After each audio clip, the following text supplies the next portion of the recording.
গাজীপুর জেলার কাপাসিয়া থানার সূর্যনারায়ণপুর গ্রামে, এটা মোল্লা বাজার আপনারা নাম দিয়েছেন।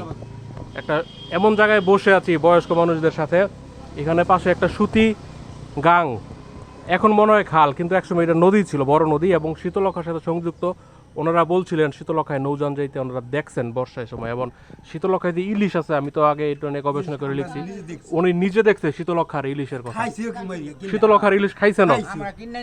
শীতলক্ষার ইলিশ কিন্তু অনেকে, আমি তো আবার ইতিহাস লিখি গাজীপুর জেলার, যারা আমগো বয়সে এরা বিশ্বাস করে না যে শীতলক্ষা ইলিশ আছেন, কিন্তু এই জন্য আমি এই কথাটা রেকর্ড রাখলাম যে প্রমাণ যে আসলে যে শীতলক্ষা ইলিশ আছেন, এটা এরা বিশ্বাস করে না।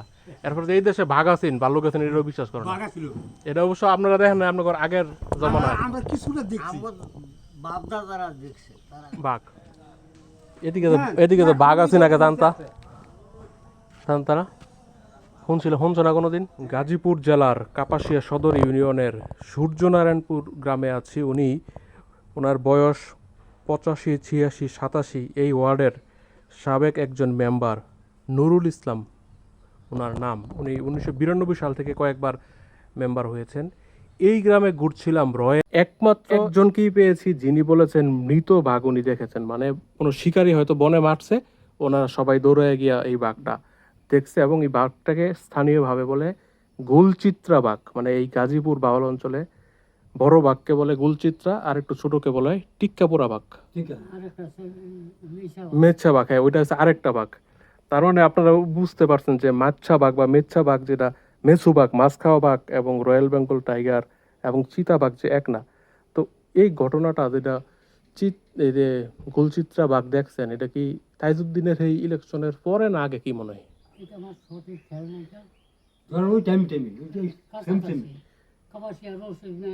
আপনি দেখছেন বাঘটারে 60 জন মিল্লা কান্দা করে বাস দা নিতেছে।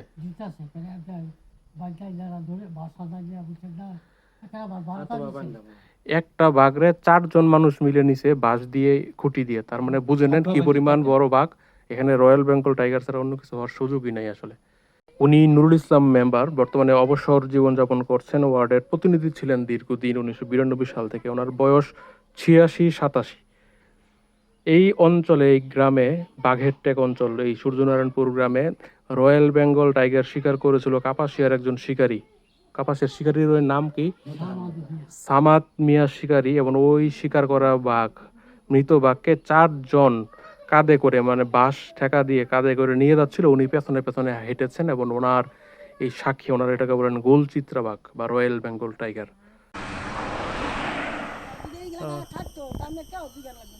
এটা হচ্ছে চিরল গাছ। আমি আমার জীবনে এত বড় গাছ দেখি নাই। এখানে স্থানীয় হিন্দু সম্প্রদায়ের মানুষ পূজা অর্চনা করে এবং কীর্তন হয়। এটি একটি নমশূদ্র বাড়ি, মেঘাই দিঘির পাড়ে আছি। এখানে স্থানীয় একজন বলছিল এটি 1000 বছর আগের গাছ। হাজার না হোক, এটি অনির্দিষ্ট, অনেক পুরাতন গাছ। আপনারা কেউ কি এত প্রাচীন গাছ দেখেছেন কখনো?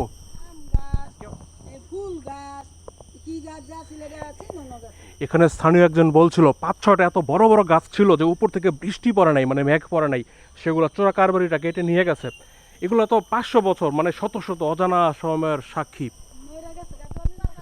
চৈতনতলা দেওয়াল, মানে হিন্দু সম্প্রদায়ের একটি পবিত্র স্থান। এটি চৈতনতলা নামে পরিচিত। এখানে একটি তেঁতুল গাছ, ওই যে গাব গাছ, এটি হচ্ছে চিরল গাছ। গাছটির প্রাচীনত্ব আপনাদেরকে দেখানোর চেষ্টা করছি, একটু দূর থেকে ভার্চুয়ালি অনুভব করে নিতে পারেন। এটি আরও উঁচু ছিল।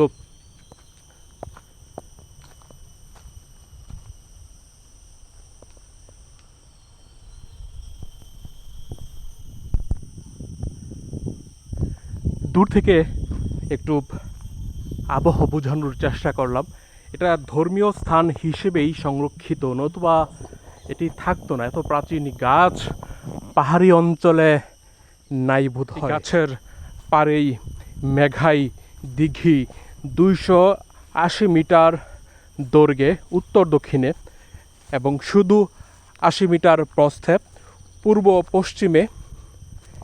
এই জায়গাটি গাজীপুর জেলার শ্রীপুর এবং কাপাসিয়া থানার সীমানা।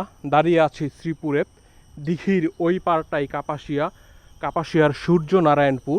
আর যেখানে দাঁড়িয়ে আছি, এটি শ্রীপুরের রাজাবাড়ি ইউনিয়নের ভিটিপাড়া গ্রাম।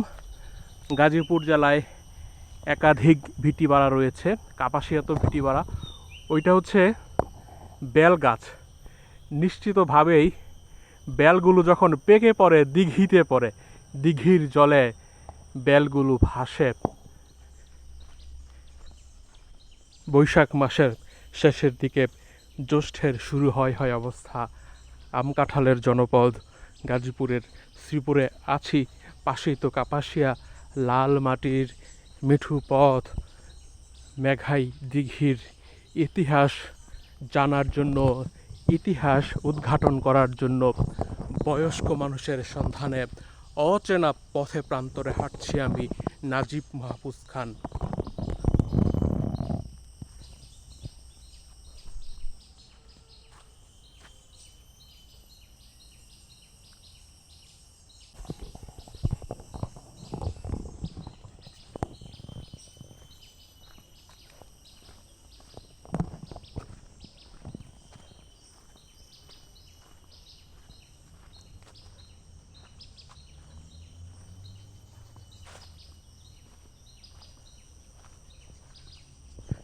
দিঘির দক্ষিণ পাড়ে চলে এসেছি। কত বড় একটি বাঁশবাগান, তাকিয়ে দেখুন না।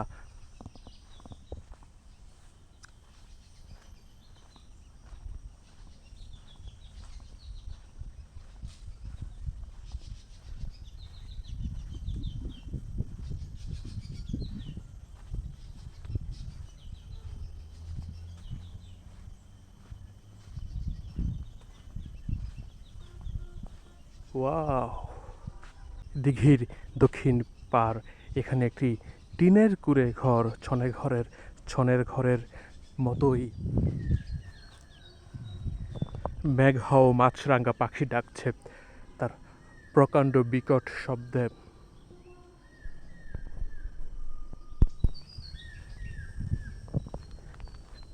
মাছরাঙা পাখির ডাক, পাখিটি পরিচিত হলেও ডাকটি কিন্তু অপরিচিত অনেকের কাছেই।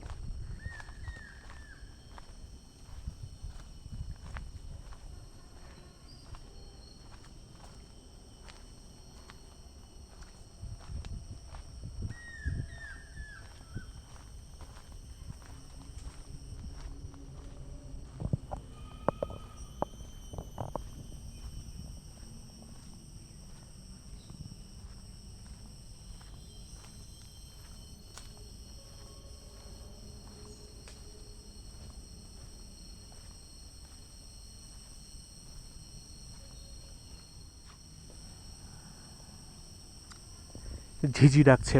ওই দিঘি যেখানে শেষ, সেখানেই ঢাকা কাপাসিয়া কিশোরগঞ্জের আঞ্চলিক মহাসড়ক, গাড়ির যান্ত্রিক শব্দ শুনতে পাচ্ছি। আর আমি চলে এসেছি যেন প্রকৃতির একদম একান্তই কোলে।